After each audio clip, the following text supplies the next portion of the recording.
Hai para pecinta film, selamat datang kembali di channel Film Itu Keren. Kali ini saya akan membahas sebuah film horor berjudul Sinister atau Jahat.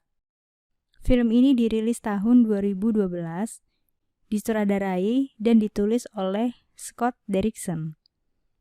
Tanpa bermaksud membanding-bandingkan dengan film horor lain, jujur aja bahwa saat menonton film ini saya merasa dilanda kecemasan hampir tanpa jeda sampai film berakhir. Film ini menceritakan tentang seorang penulis novel yang sengaja pindah ke rumah tempat di mana sebuah keluarga menjadi korban pembunuhan. Sang penulis ingin menyelidiki hilangnya salah satu anak dari keluarga tersebut, sekaligus menjadikan kasus ini sebagai bahan dalam membuat novel kriminalnya. Apakah dia berhasil dengan misinya? Oh iya, karena konten ini mengandung spoiler, jadi sebaiknya kalian nonton dulu filmnya, baru kemudian kembali lagi ke video ini. Yuk kita langsung masuk aja ke alur cerita. Scene dimulai dengan adegan 4 orang yang sedang diproses digantung di pohon sampai tewas. Ngeselin nggak tuh? Belum apa-apa udah kayak gini. Scene berikutnya adalah sekeluarga, ayah, ibu, dan 2 anaknya sedang menata-nata barang karena baru pindahan. Perkenalkan, ini adalah Alison Oswald yang diperankan Ethan Hawke, penulis novel. Istrinya, Tracy. Anak pertamanya, Trevor, memiliki riwayat penyakit sleepwalking. Dan adiknya Ashley yang masih betah dengan sekolah lamanya dan belum begitu senang dengan rumah barunya. Mereka baru saja pindahan dari kota besar di Amerika ke Pennsylvania. Di depan rumah, ada sheriff senior yang mengawasi. Sebagai warga baru, Alison mencoba bersikap baik dengan menyapa lebih dulu. Namun, respon dari sheriff tersebut seperti kurang berkenan dengan kehadiran Alison. Ternyata, novel kriminal Alison yang cukup terkenal berjudul Kentucky Blood mengungkap kekeliruan penyelidikan polisi dalam suatu kasus pembunuhan. Dampak dari novel kontroversial tersebut adalah dibebaskannya tersangka kasus tersebut. Kenapa seorang novelis terkenal mau pindah ke kota yang lebih kecil dan rumah barunya sedikit memiliki tetangga? Ternyata, adegan sekeluarga digantung pada scene awal film. TKP-nya adalah di pekarangan rumah ini. Istrinya sendiri bahkan tidak tahu soal itu. Alison yang pamornya udah agak turun nih, dan sempat beralih profesi menjadi pengajar dan editor, berusaha mengangkat namanya kembali dengan kasus ini. Dia ingin menyelidiki hilangnya salah satu anak kecil dari keluarga korban yang polisi setempat belum menemukan, lalu mengangkat kisah ini di novel kriminal terbarunya. Rencananya, setelah novel terjual laris, mereka akan kembali ke rumah lamanya. Malam pun tiba. Di loteng, Alison tidak sengaja menemukan kardus berisi beberapa kaset yang judulnya rada creepy dan alat pemutarnya. Setelah memastikan istri dan anak-anaknya tidur, Alison memulai pekerjaannya. Dia menempelkan foto-foto terkait kasus pembunuhan tersebut, dan ada foto loteng yang dalam keadaan kosong. Padahal, Alison baru saja menemukan kardus berisi kaset di sana. Kok bisa ada di sana? Kemudian, Alison menonton kaset berjudul Penggantungan Keluarga tahun 2011. Berisi video pendek keluarga yang awalnya terlihat menyenangkan, sedang bermain di pekarangan rumah. Lalu ditutup dengan adegan leher digantung seperti scene awal film. Setelah sempat terpotong karena mengantar Ashley ke toilet, dia lanjut dengan kaset berjudul Barbecue tahun 1979. Nampak sekeluarga sedang mancing di danau dan membawa peralatan masak. Kemudian, keluarga tersebut dibantai dengan cara diikat di dalam mobil dan mobilnya dibakar.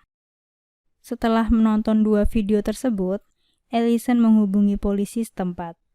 Namun saat sudah direspon polisi, Ellison terdiam sejenak sambil memandangi novel Kentucky Blood yang dulu mengangkat namanya, lalu memutuskan sambungan.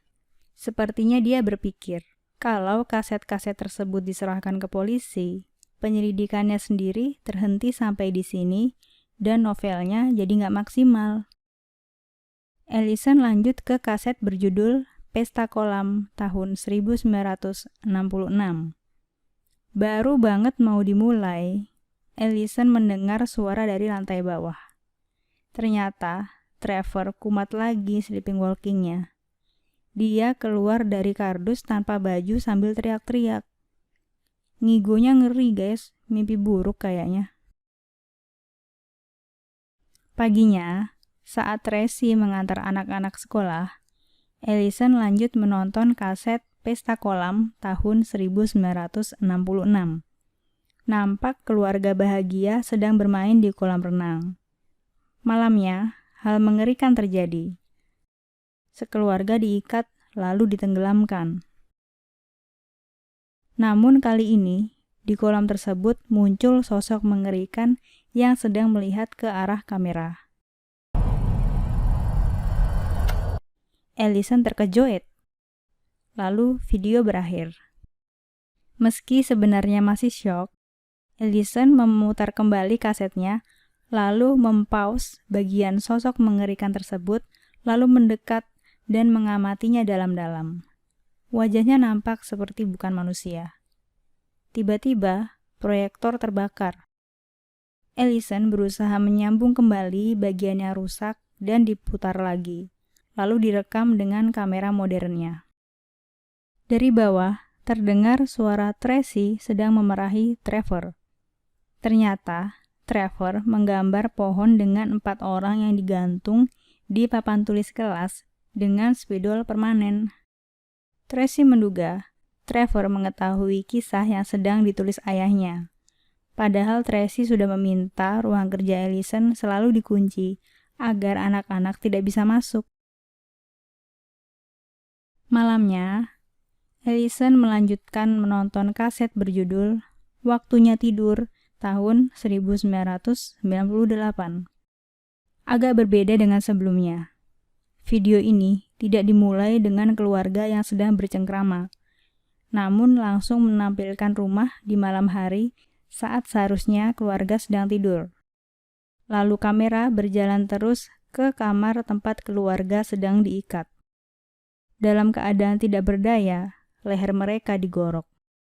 Setelah ditelusuri, sama seperti kasus tahun 2011, salah satu anaknya menghilang. Pas lagi asik browsing, Ellison mendengar suara di loteng. Pas barengan listrik tiba-tiba mati. Ellison keluar ruangan untuk mengecek. Tiba-tiba, curiga ada maling, Ellison mengambil pisau. Kemudian dia menurunkan tangga ke arah loteng. Saat dicek,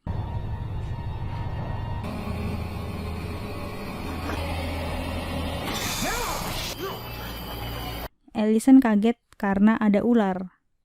Tapi itu belum apa-apa. Yang lebih creepy lagi, Ellison menemukan penutup kardus kaset tadi. Ternyata di dalamnya ada gambar posisi keluarga saat sedang dibantai plus objek tambahan yang diberi nama Mr. Boogie. Ih, siapa sih nih? Karena kayunya udah soak, Ellison jatuh ke lantai bawah. Paginya setelah kaki diperban, Ellison melapor pada deputi setempat bahwa semalam saat listrik padam, terdengar suara dari arah loteng. Sebut saja deputi so and so. Dia menduga itu hanya tupai, bukan penyusup. Ternyata, deputi muda ini meminta tanda tangan Ellison di novel Kentucky Blood. Deputi so and so diajak ke ruang kerja Ellison. Ellison meminta Deputi So and So secara pribadi untuk mencari data tentang kasus pembunuhan sekeluarga yang ada di kaset-kaset yang dia temukan. Esoknya, Ellison mengecek gambar creepy yang dia temukan di loteng dan mencari posisi Mr. Boogie sesuai gambar tersebut. Setelah di cross-check di semua video-video yang telah Ellison tonton, ternyata memang benar sosok yang disebut Mr. Boogie posisinya sesuai dengan yang ada di gambar. Malam harinya di ruang kerja, Ellison tidak sengaja melihat keluar jendela.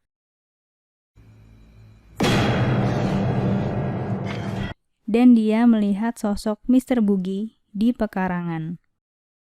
Ellison mengambil tongkat baseball menuju pekarangan. Rumput yang diduga ada Mr. Boogie-nya bergoyang-goyang. Setelah didekati, ternyata lagi-lagi sleeping walking-nya Trevor kumat. Setelah membawa Trevor masuk, Ellison keluar lagi untuk mengambil senter dan tongkat baseballnya yang tertinggal. Tiba-tiba, muncul sosok 5 bocil di belakang Ellison. Namun Ellison tidak melihat karena panik saat ada anjing liar mendekat. Setelah muncul 5 sosok bocil ini, sepertinya kalian udah menduga mereka siapa dan arah film ini kemana. Paginya, Deputi So and So berkunjung dengan membawa data seadanya. Nanti aja ya, kalau udah lengkap datanya saya bahas di akhir cerita. Ellison mengatakan bahwa di semua video yang telah ditontonnya, dia menemukan sebuah simbol. Deputi So and So mengatakan itu adalah simbol okkultisme. Ya, hal supranatural gitu deh. Dan menyarankan agar Ellison menghubungi universitas untuk menanyakan pada Profesor Jonas yang ahli dengan simbol-simbol. Ellison menduga bahwa ini adalah pembunuhan berantai sekeluarga dengan lokasi yang berpencar, di mana pelakunya menculik salah satu anaknya. Karena dari tahun 1960-an sampai yang terbaru, sosok Mr. Boogie selalu ada. Deputi So and So merasa aneh karena jika sudah ada sejak tahun 60-an, seharusnya pelaku saat ini sudah sangat tua. Ellison meminta Deputi So and So mencari sisa data yang masih kurang. Malam pun tiba. Ellison menonton video kaset terakhir berjudul Pemotong Rumput tahun 1986. Nampak ayah, ibu, dan anak-anak sedang berkumpul di ruang keluarga. Lalu kamera menyorot mesin pemotong rumput yang sedang berjalan. Tiba-tiba, Ellison semakin stres dibuatnya. Scene berikutnya adalah Ellison sedang video call sama Profesor Jonas. Profesor Jonas merespon email foto-foto yang sebelumnya Ellison kirim. Simbol itu adalah pentagram, terkait dengan penyembahan dewa pagan yang sudah ada sejak zaman Babilonia. Disebut dengan Bakul atau pelahap anak-anak. Profesor Jonas menduga salah satu anak yang hilang dari setiap kasus pembunuhan sebenarnya dimakan oleh Bakul atau Mr. Boogie ini. Karena Bakul bertahan hidup dengan cara memakan jiwa anak-anak. Ada kemungkinan para keluarga tersebut dibunuh oleh sekte-sekte tertentu, makanya meninggalkan simbol khusus. Kemudian, anak mereka diculik pelaku untuk dijadikan persembahan kepada Bakul atau dikorbankan pada upacara ritual gitu guys. Setelah mendengar penjelasan Profesor Jonas, Ellison tidur. Namun dini hari dia terbangun karena mendengar suara dari ruang kerjanya. Ternyata kasetnya muter sendiri guys. Setelah mematikan proyektor, Ellison mengambil tongkat bisbol. Orang sana patut dicontoh guys. Mereka hemat listrik, hemat energi. Dalam kondisi kayak gini aja, lampunya tetap nggak dinyalain. Anak-anak yang hilang itu mulai bermunculan pada scene ini. Namun Ellison belum melihat langsung. Tidak menemukan apapun, Ellison balik lagi ke ruang kerja. Kasetnya muter lagi. Dimatiin lagi.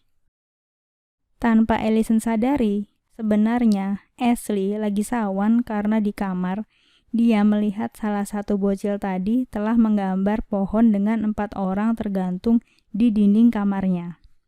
Ellison yang tidak begitu percaya dengan hal gaib mengira di rumahnya ada penyusup. Dia mengunci semua pintu dan jendela rumah, lalu standby pegang pentungan sambil duduk di sofa. Dia ketiduran. Pagi pun tiba. Deputi So and So bertamu lagi. Deputi menduga bahwa ada sesuatu yang lebih dalam terkait apa yang sedang dikerjakan Ellison. Dan Ellison nampak depresi dengan apa yang ditemukannya. Karena setiap deputi berkunjung, whisky yang dipegang Ellison sudah dalam keadaan kosong dan wajahnya nampak sangat lelah.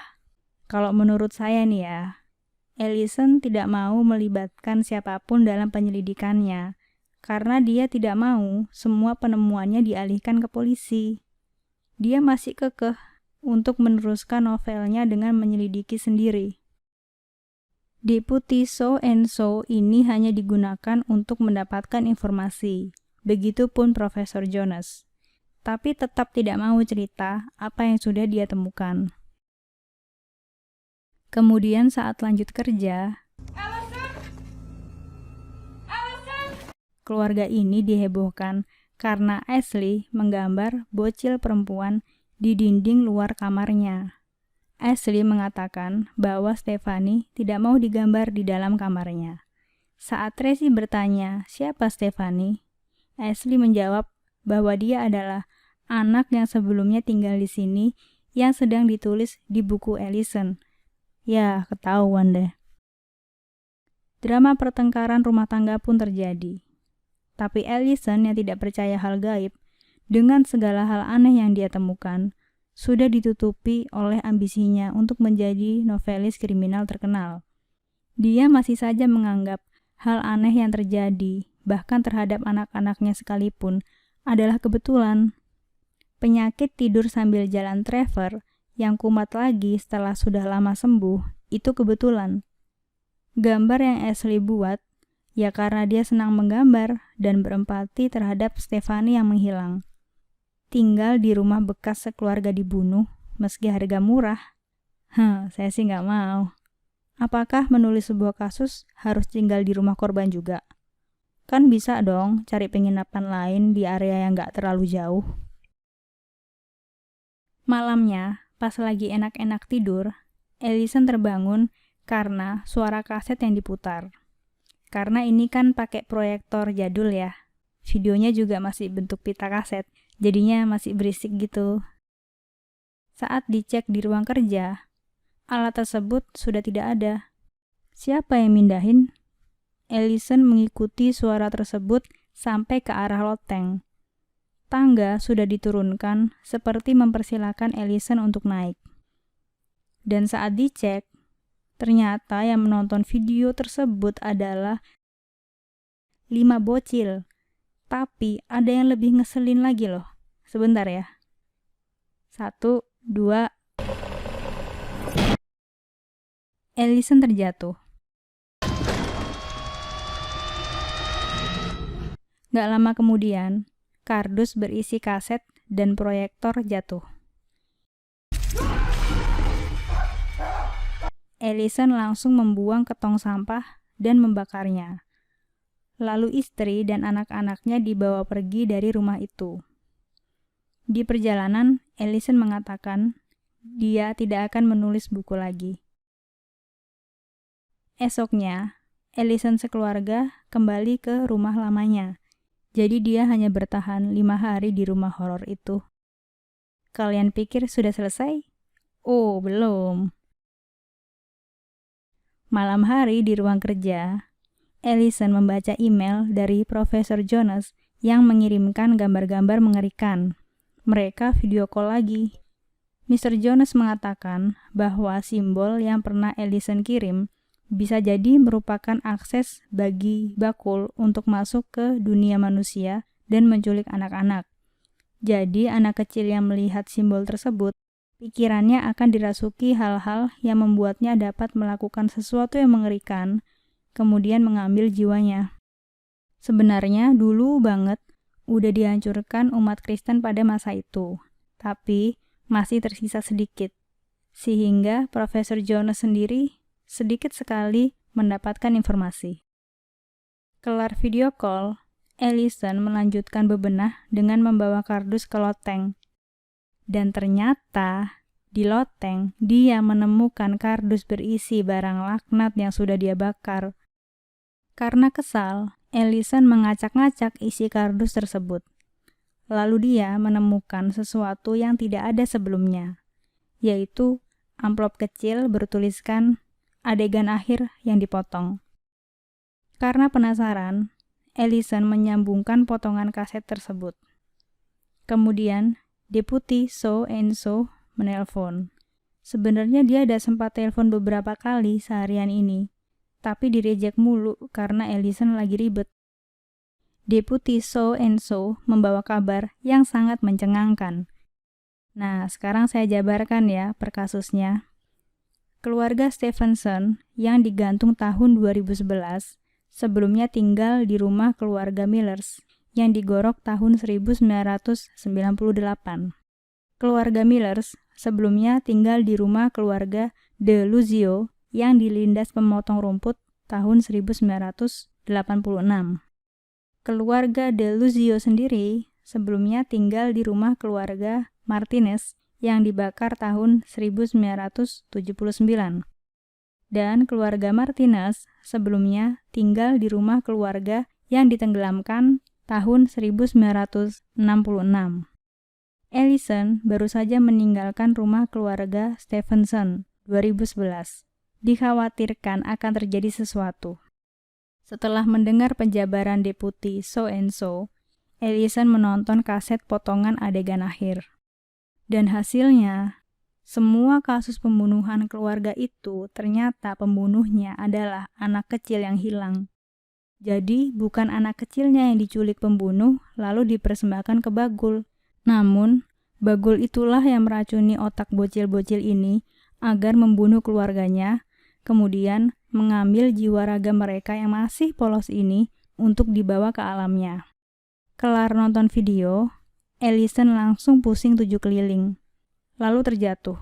Karena kopi yang dia minum, siapa yang meracuninya? Dia adalah Ashley, di bawah pengaruh Bagul tentunya. Di tengah kesadarannya yang semakin menurun, Ellison melihat Tracy dan Trevor dalam kondisi terikat. Kemudian, Ashley memegang kapak lalu memutilasi mereka sambil merekamnya, sama seperti yang dilakukan bocil-bocil sebelumnya. Setelah semua tewas, Bagul membawa Ashley. Kaset dari peristiwa ini diberi judul Lukisan Rumah 2012. Film pun berakhir. Tragis. Sekian penjelasan alur cerita dari saya. Semoga bisa menjadi pelajaran ya, agar banyak-banyak deh berunding sama pasangan dalam memutuskan sesuatu yang beresiko. Apalagi menyeramkan kayak gini. Dan mesti tahu porsi mana yang sekiranya bisa kita handle sendiri, mana yang udah di luar ranah kita. Udah dulu ya, nggak usah analisa. Hehe. Alurnya kan linier, sekali nonton kalian juga udah nangkep. Jadi, korban berikutnya adalah penghuni rumah tempat keluarga Ellison dibantai ini, jika ada bocilnya. Cukup jelas ya. Sampai ketemu di konten berikutnya. Bye!